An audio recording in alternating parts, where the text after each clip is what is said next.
It's a pleasure to welcome John P. Milhone as our seminar speaker today. He is director of the Iowa State Energy Policy Council. Prior to his appointment in mid-June, Mr. Milhone was on the editorial staff of the Des Moines Register and Tribune, specializing in energy and environmental issues. He came originally from Clarinda and has been associated with the newspaper business all his life. Before joining the Des Moines organization, he was employed by the Detroit Free Press and more recently by the Associated Press Wire Service. His subject this afternoon is the problems of developing a 10-year Iowa energy plan. Mr. Milhone.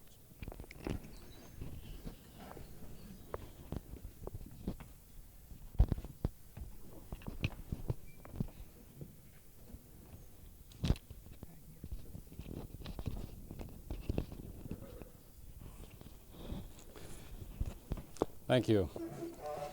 I am trying, you'll notice, rather with a great deal of effort to have a rapport with the college community. I come in a few minutes late with something underneath my arm looking a little harried, and I have some publications that you're invited to take a look at. If there aren't enough to go around, well, you can sign your name and I'll see that you get the copies. I want you to know that I'm being energy efficient today, speaking twice at Iowa State here and then this evening as well, making two speeches on one trip.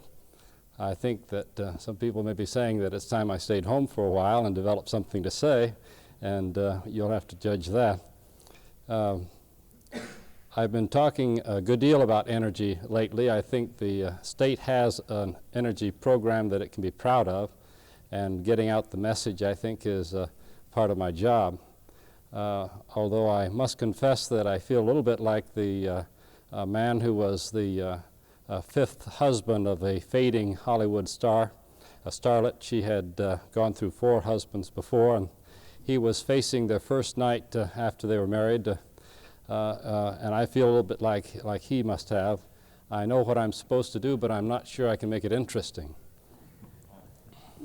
I'd like to tell you a little bit about the Energy Policy Council, and I wouldn't miss this chance for anything, because the Energy Policy Council needs help, and it needs some good engineers, and I think Iowa State is a good place to find some good engineers.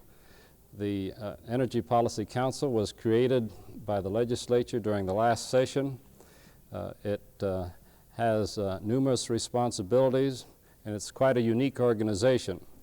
It grew out of the energy crises that first had their effect in Iowa in the fall of 1972, when you'll recall there were first concerns about the inability to find the heating oil that would be sufficient to dry the corn crop.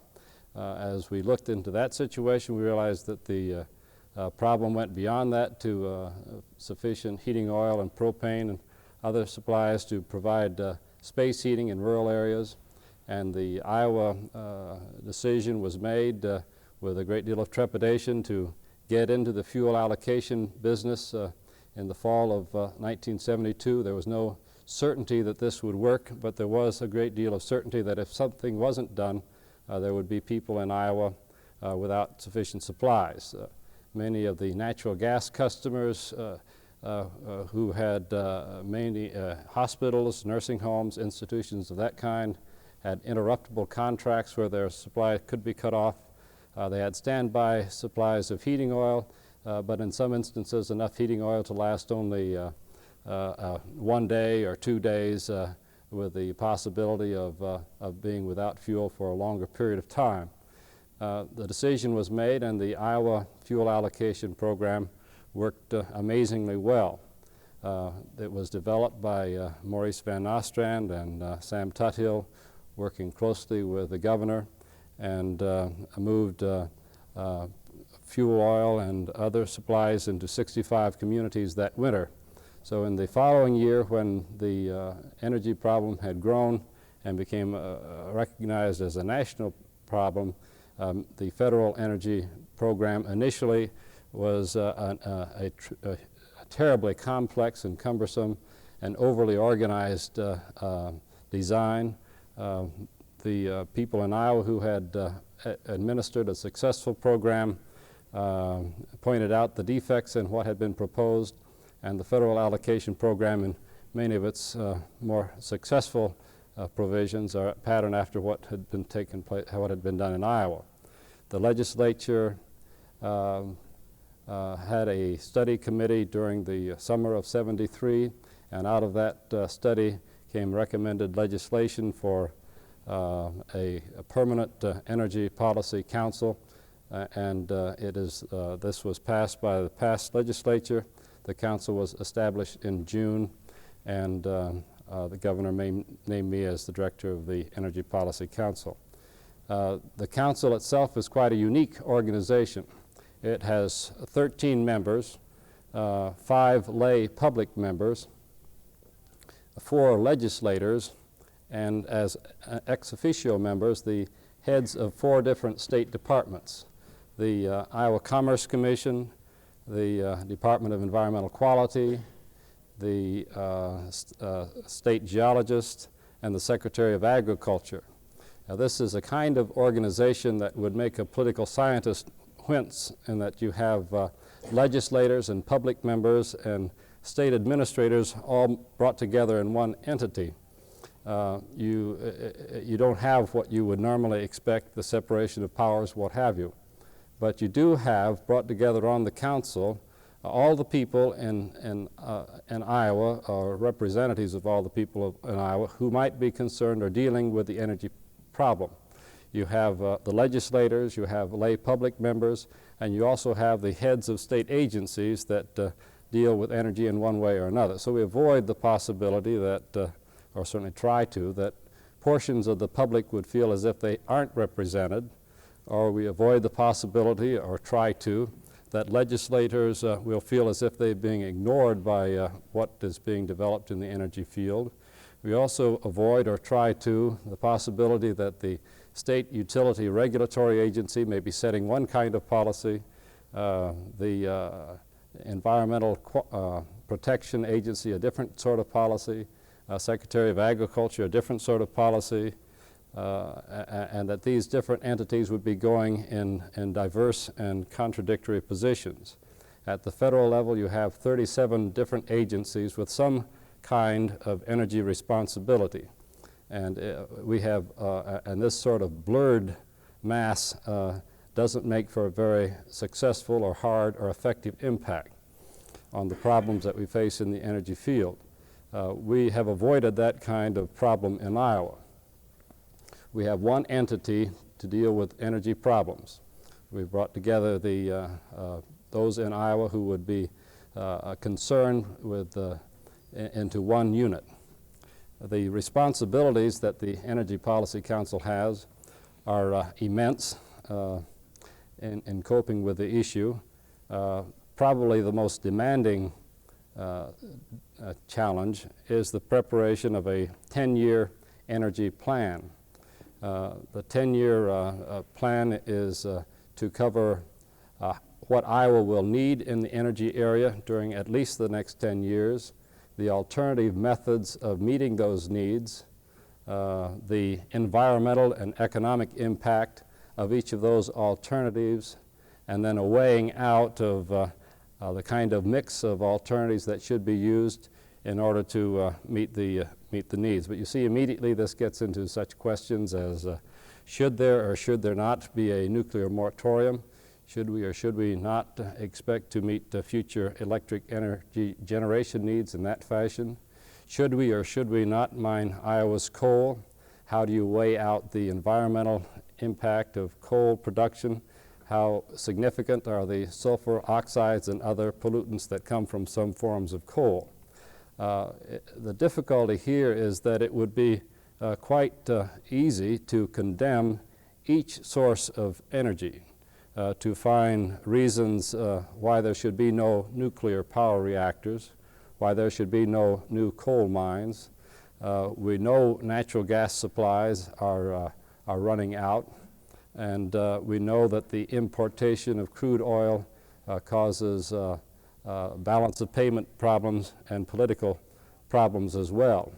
So it would be possible to look at only the supply end of the equation and only at pieces of that equation, and come to negative decisions that would simply leave us without any energy resources at all.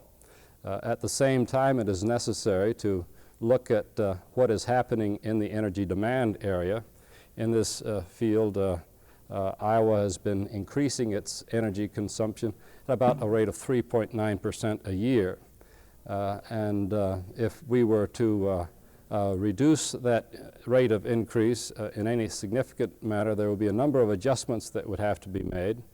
There are many things that are going on now that are contrary to energy conservation. The growth in the consumption of electrical energy is about twice as large as the consumption of other forms of energy. Electric energy, of course, is secondary. That is, that it takes primary fuels to generate electricity, and therefore your loss of in that conversion process is about 2/3 of your energy is lost in the conversion.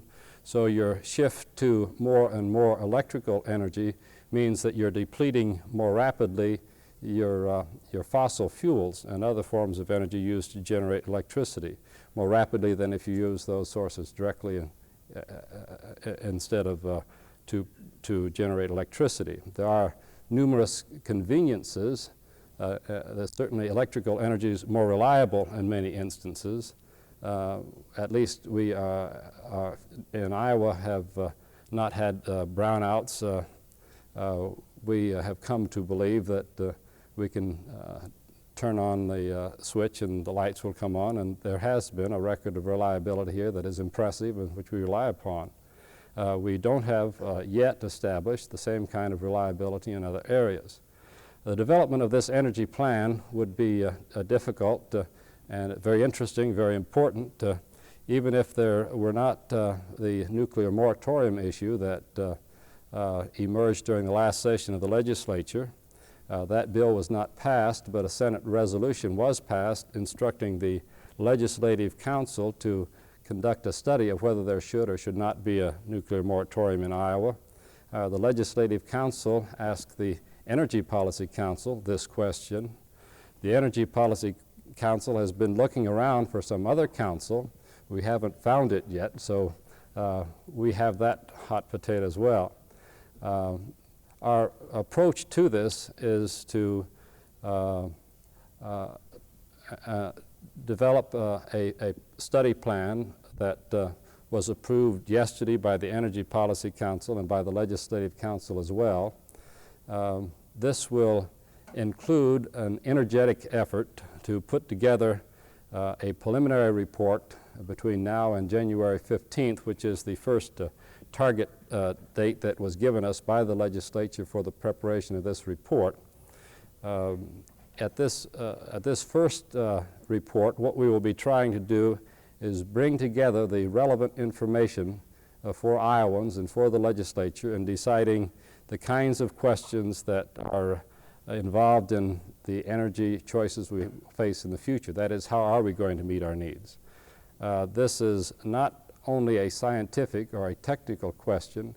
It's very much a communications question, an education question, a conservation question. I think those of us who have been working in this effort more intensely feel as if the real problem is not in being able to find some kind of finite ultimate truth in this field. The elements of the problem are changing too rapidly.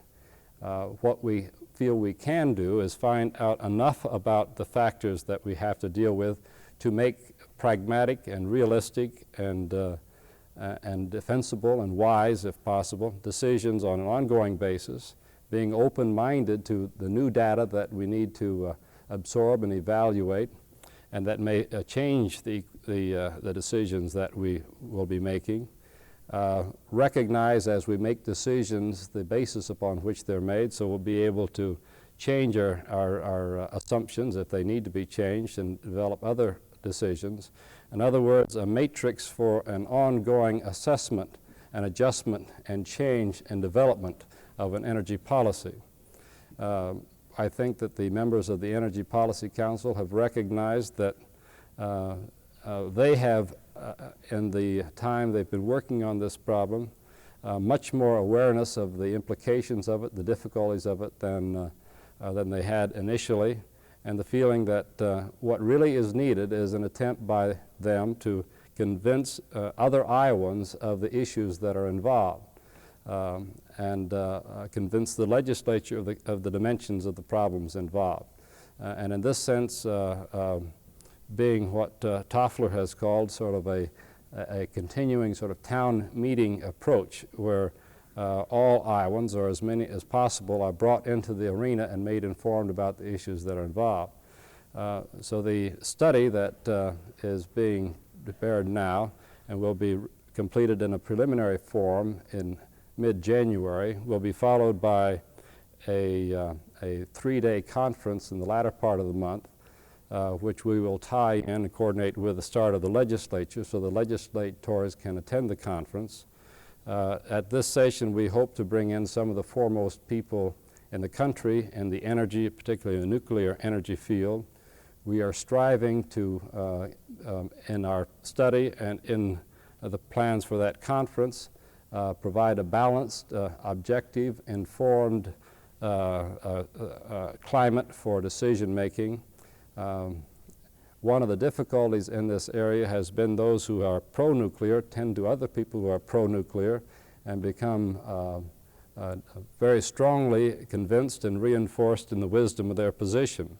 Those who are anti-nuclear talk to other people who are anti-nuclear and become equally persuaded as to the wisdom of their position.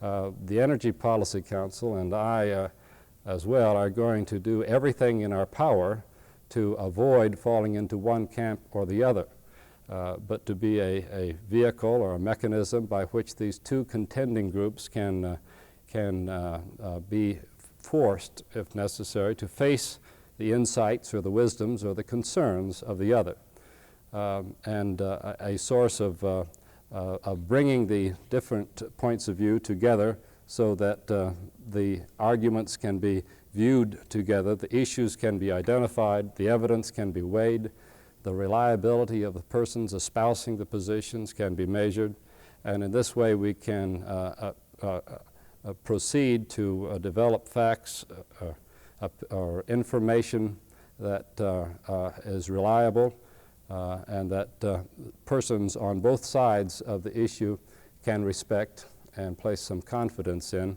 and which will form the basis then for the kinds of political judgments that must be made. We will follow the 3-day conference with a series of regional meetings throughout the state.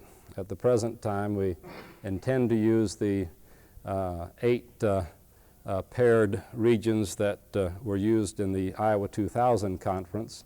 There will be 1-day meetings, hearings, or where people who are concerned about how their energy needs are going to be met will have a chance to express their views. We hope to, by that time, have developed a competence among the council members so that they will be able to respond to the questions and the opinions that have raised.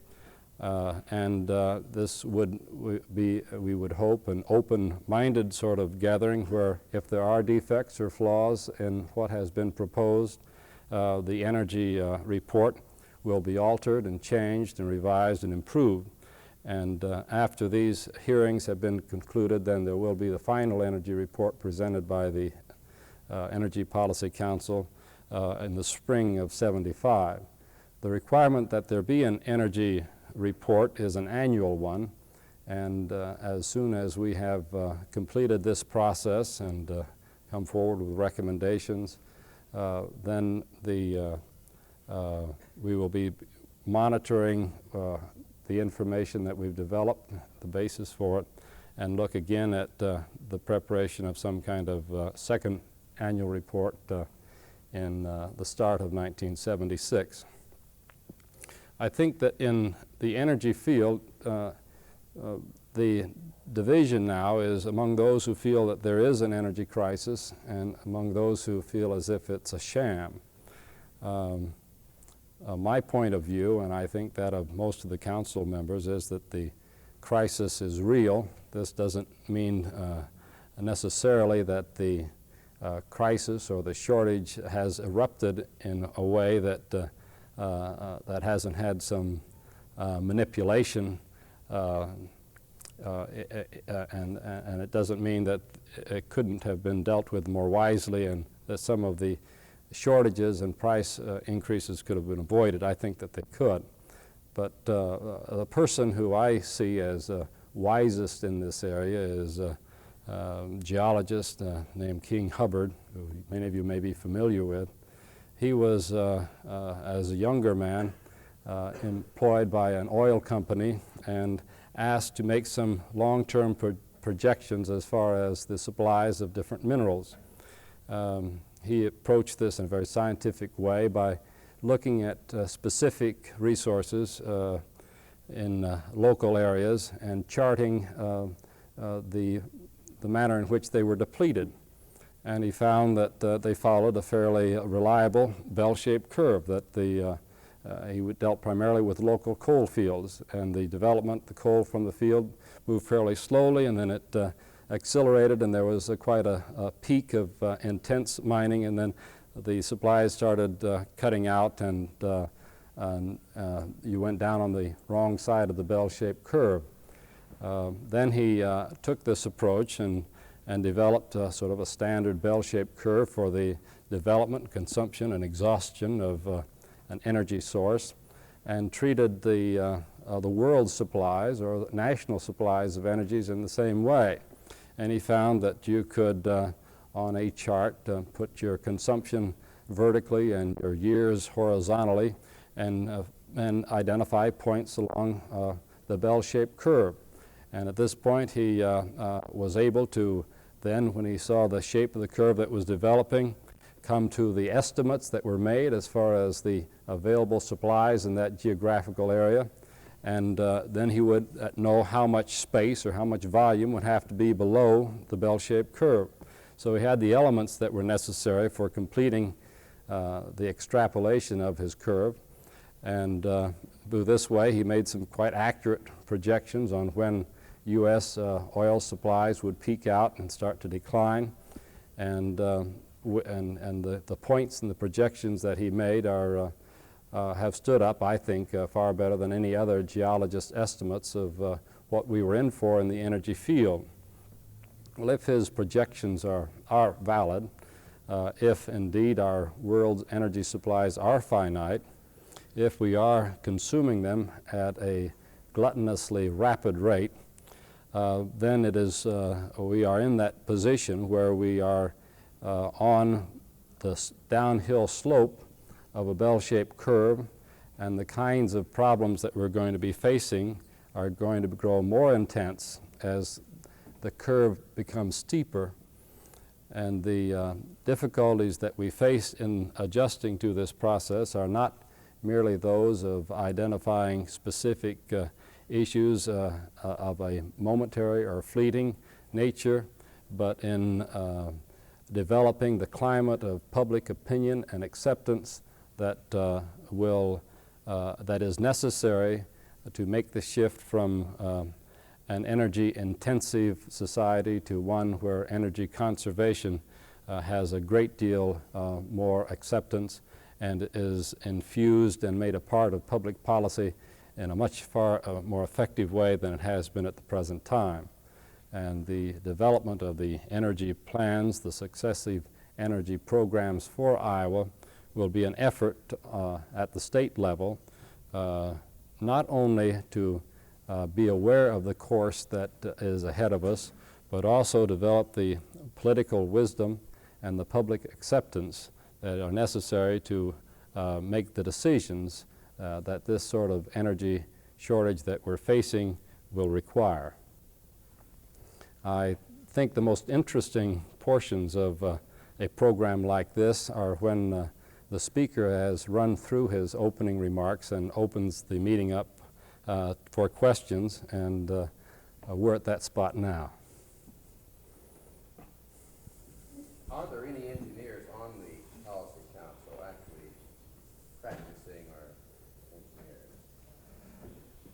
I'm running through the members. I guess a geologist is not an engineer. Sam Tuthill is on the council. Do I take it from your question that you feel there should be?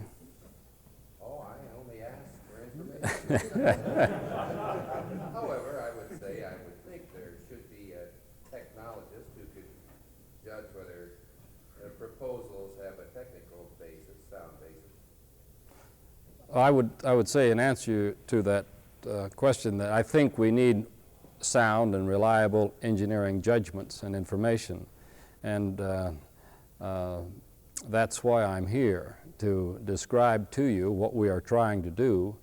I think that as we go through the development of the first plan, we will identify problems along the way that are beyond the scope of what could be developed and included in our initial report. A number of these questions already have developed. A number of these are engineering questions, or at least what I would regard as engineering questions. We have the question of what really is the energy efficiency of electricity and space heating, for example, compared with the use of natural gas or heating oil or propane.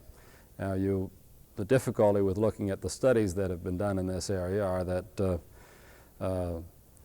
they are either by the American Gas Association and they come down on that side, or they're from the Edison Institute and they come down on that side. Well, we'd like to get some information that would deal with that question. It depends in part upon your type of construction, on your climate. And this is, I would think, an engineering question. And we would like to promote and the development of that kind of research here. And there are, in many, many areas, similar kinds of questions that will be developed. And I would hope that the Iowa State faculty and the graduate students and other students would be helpful to the council in working with these kinds of questions. We have some research funds, and I would think that an excellent way to use some of the budget that we have would be in the use of grants that would help develop answers to these very much more specific kinds of questions. Perhaps somewhat related to that question would be, seems to me of interest to the group, the answer you gave on a recent question with regards to the composition of the board, of how did you determine the nature of the board and the question of the utility representation, for example? One of the recent speeches I gave was before the investor-owned utilities, and there the first question, or one of them was there a utility representative on the council? And the governor, when he selected the lay members of the council, had the choice, I think, of selecting those who represented the different special interest groups in the energy field. He could have selected a utility spokesman, a spokesman from CURE, the anti-nuclear energy group. He could have selected someone from the petroleum industry. He could have selected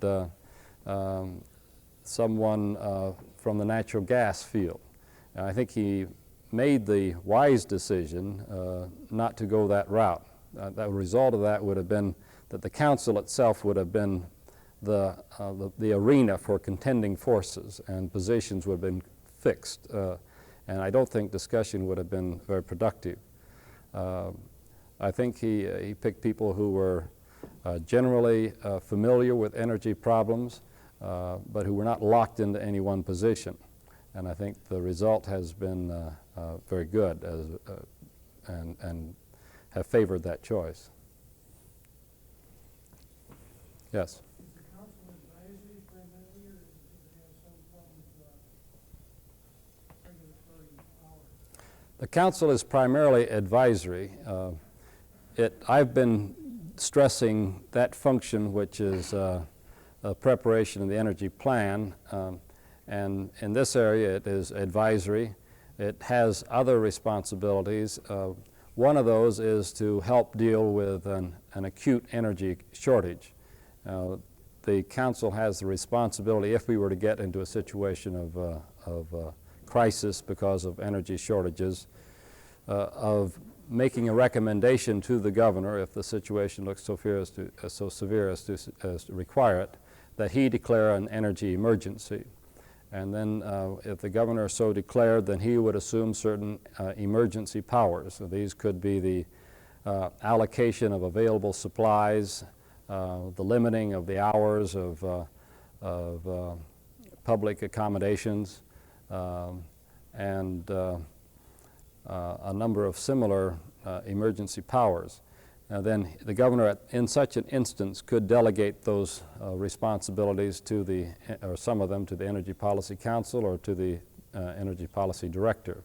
And in that instance, we would sort of transmute into an active agency, but in terms of the plan, we are recommending in our function. We also have the railroad assistance program. There we are an active agency, but in this energy planning function, our powers are to recommend. In your plan, are you supposed to introduce weighting factors like environmental impact, or is your plan supposed to be weighed by the legislature, and they also get a contrasting opinion from the environmental people? Well, we have, as a member of the council, the director of the environmental department. So we have there an input on what the environmental concerns would be of any energy program that we were to recommend. Now, there certainly is a possibility that he would, or his department would take one position and the majority on the Energy Policy Council would take a differing position. That hasn't developed yet. I think whether it does or not, and it certainly may, it's very useful to have your environmentalist in a position where he talks to, at a policy-making level, in terms of at least the recommendations for action, to people in other fields. In many of these areas, I think the Energy Policy Council is more in the role of data gathering. And a good instance of this might be the recommendation that we go to daylight savings time, where it was determined by our studies that the energy saving would be almost inconsequential, something in the magnitude of less than 1%, when the shortage that we were facing was something in the neighborhood of 15%. At the same time, the recommendation was made that there be the schools be closed, and the Energy Data Bank that is operated under the Energy Policy Council showed that there you're talking again about a 1% energy consumption. So with this kind of data available, you were able to, as was done last winter, make those kind of recommendations in terms of turning down your thermostats and doing those sorts of things that would get at the volume of conservation that would be necessary. I think that much of the kinds of issues and confrontations that are possible dissolve or become much more easier to deal with if you have the facts. And the Energy Policy Council's function in many of these areas is as a fact gathering. You have to interpret those facts, and you may get different interpretations. And the Energy Policy Council would be in the position of weighing the environmental impact with the energy impact and making a decision based upon how it weighed those factors. Other state agencies, the legislature, the governor, may look at the same information and come to different conclusions. What is the status of the Iowa Energy Data Bank? The Energy Data Bank is located at the Iowa Geological Survey. It was placed into operation fairly quickly in early '73 when we needed to have some information. Under the legislation, it's required to produce a quarterly report. Here's the first quarterly report. that was published in August. There will be quarterly reports from now on. The data bank has been looking at the available sources of information in this field currently, and much of its work has been to bring together information from diverse sources. The director of the Energy Data Bank is Susan Stewart, who's a research librarian, and this training has been particularly good for trying to consolidate the information that is available. We also are getting some primary data from Iowa manufacturers on how much coal and other fuels they use. We're conducting a study at the present time to determine what the available coal stocks are in the event there is a strike when United Mine Workers' contract expires on November 12th. So we are, I guess you could say the Energy Data Bank is alive and operating. We're trying to refine the statistics as much as possible as we go along. I think I would give my agency a sort of a gentleman's bee on these first two efforts, but I think I think that we are getting the information, and that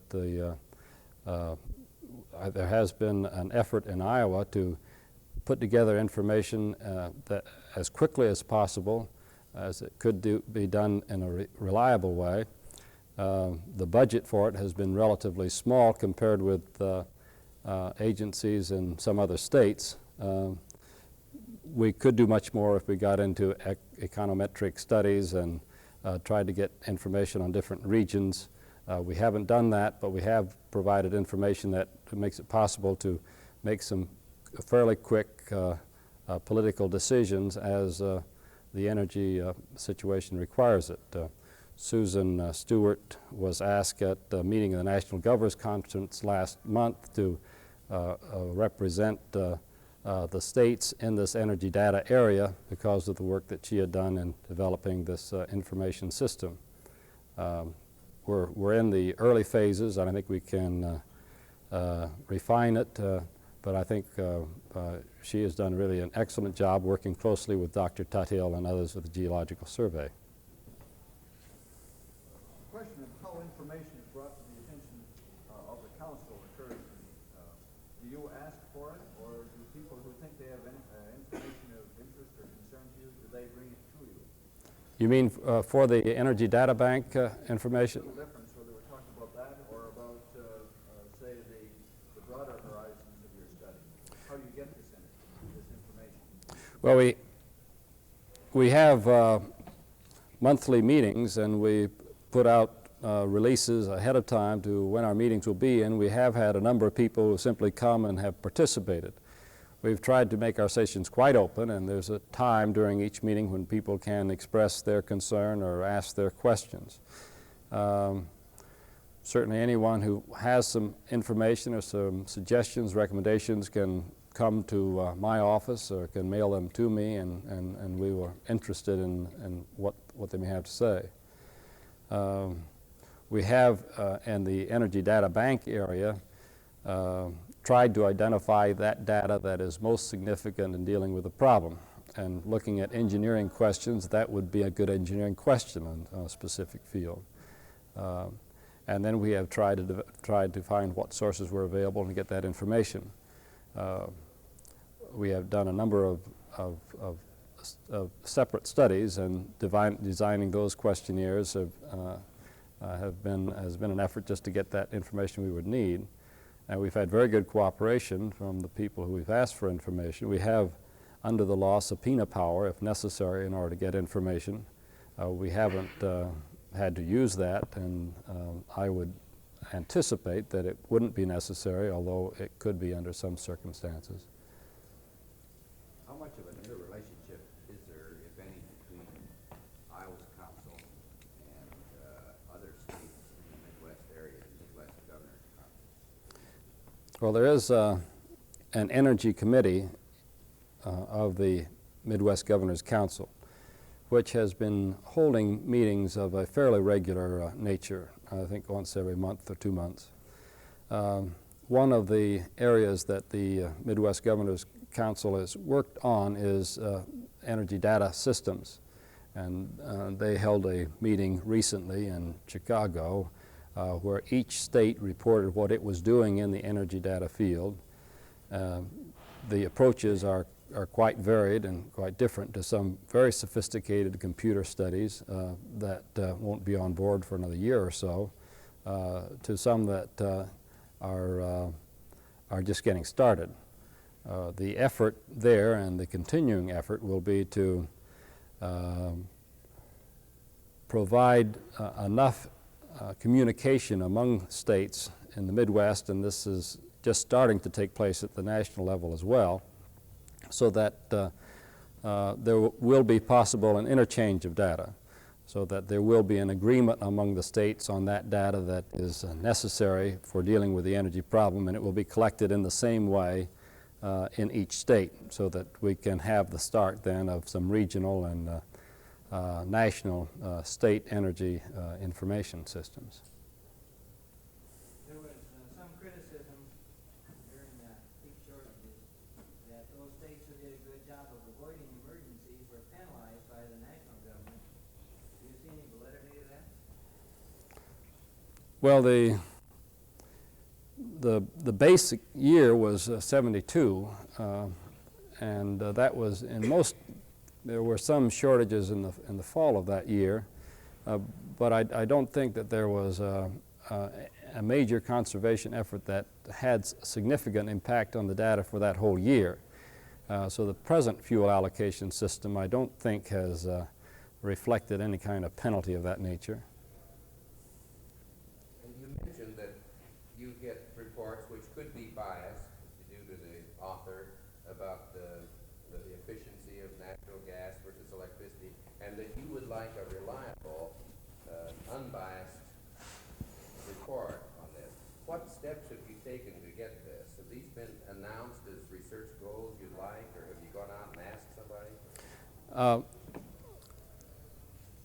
We're just getting started in that area. The agency was created in mid-June. We're now in our 4th month. We've been building railroads most of the time so far. So we are, at this time, moving into the development of those kinds of questions, and this is what I really hope very much to do with the people at Iowa State, and University of Iowa, and Northern Iowa, and the other schools as well.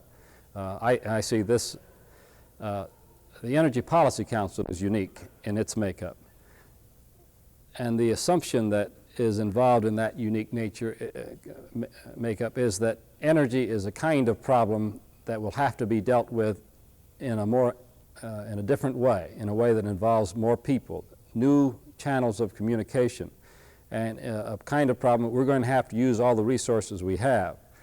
And I think the resources that we have on college campuses and in engineering departments are absolutely essential if we're going to be able to deal with this problem wisely. So we're moving into that area now, and we will, as we move along, define issues. Take, for example, the nuclear moratorium question. In our study to the Legislative Council and the Energy Policy Council, we identified certain problems. One is the availability of nuclear feedstocks. The health factor, health safety factor, the problem of transportation of nuclear waste, the problem of storage of nuclear waste, the problem of siting of nuclear generating plants, the problem of meeting the water supplies of nuclear generating plants. All these are elements in that decision, and many of these elements are those that we don't have the expertise on the council. And we have very restrictive limits as far as hiring staff goes. So the function of the Energy Policy Council and my office will be to identify those people in Iowa and elsewhere who can help us with these decisions, and then develop mechanisms for feeding in their recommendations into the discussions and the decision making of the council and of the legislature as well. I see really a new step occurring here where we're opening up, I would hope, some channels for communication and exchange of information, of expertise from the campuses that we haven't had in the past. I would hope that the energy subject matter might be the vehicle where that could be done. There have been efforts, I know, in the past to do this, and there have been many successful examples.